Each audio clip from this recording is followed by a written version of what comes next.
Hugas tayo ng pinggan and tinuruan ako kung paano maghugas ng pinggan.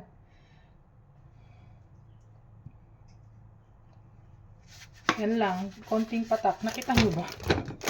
Dapat hindi bumubula yung ganyan. Alam nyo ba, ang hirap maghugas, pero masasanay din siguro ako after 4 months. Ayaw nila nang mabula.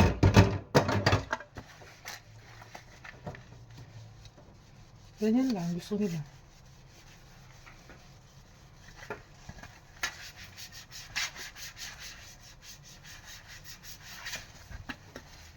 Ikaw na bahalang mag-adjust niyan.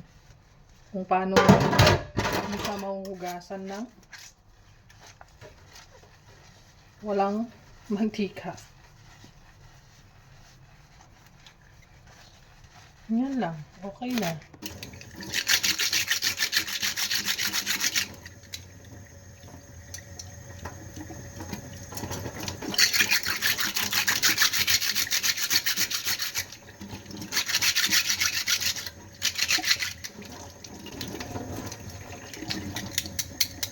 Okay na yan. Hindi na siya mamantika. Ang pupunasan daw ng ganito. Para hindi na siya mamantika.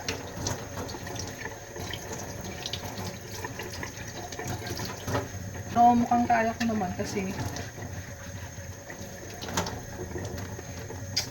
daanin mo na lang sa tubig na marami.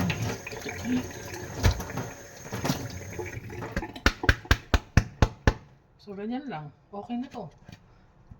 Oh, hindi na siya mamantika.